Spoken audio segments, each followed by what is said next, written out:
Hello, my name is Riyad Mukaddam, and I've served as the Senior Advisor for Climate Change in the Office of the President of the Marshall Islands within the Office of Environment Planning and Policy.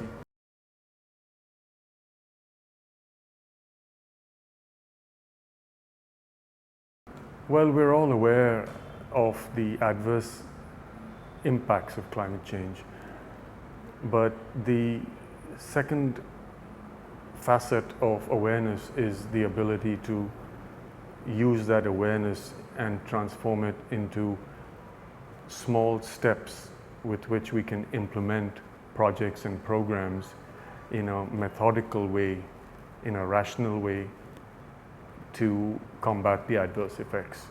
I think that second facet remains a challenge at the national level. Another sort of challenge that comes from that is that the appraisal of many options in combating the adverse effects of climate change isn't a thought process that is established. Neither are the tools like multi-criteria assessment or cost-benefit analysis used.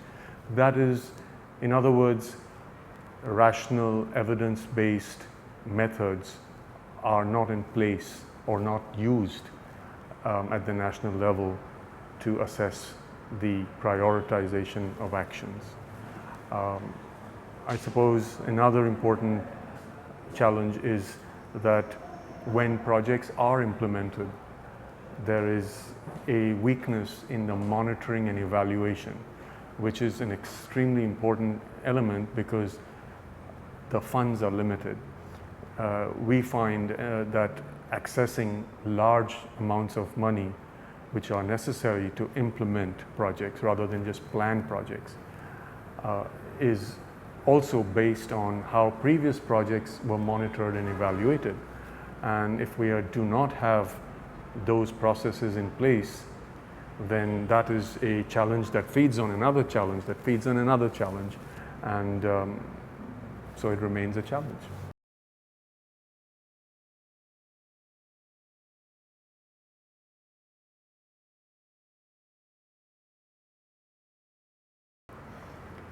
I think the adaptation planning process allows it's a scheme. It's within which we can allow various sectors like health, water, coastal, transportation, which have traditionally developed individual plans, to be an entry point. Those sectoral plans can be an entry point into the adaptation process. And we have to incorporate the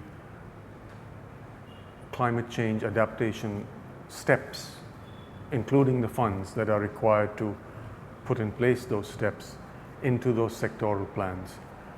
That's a key element. In the Marshalls, for example, we started with infrastructure as a multi-sectoral really area, but we have used that as an entry point, and very recently, in fact, we've started incorporating the incremental costs and actions of adapting to climate change across the board in all infrastructure projects. That is one clear method.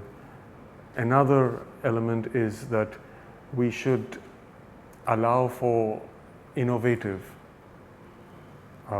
not so well tested approaches. That is not so well tested within perhaps the island context, but there are technologies that are available, for example, in Netherlands for coastal protection, which are well tested but haven't been applied within small island contexts. And we should be open to adapting and adopting those technologies towards our context. We should not be afraid of small-scale failures.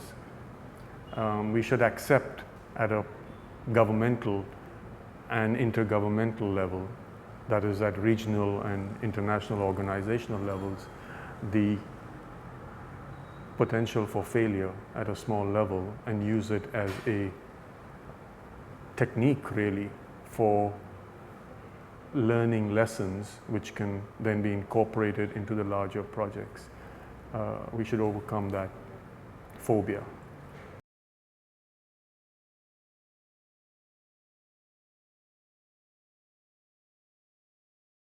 Well, there's a great deal of experience that has been accumulated globally and of course in the Asia Pacific region, because such a large segment of the world's population, as well as semi-skilled manpower is, in this region.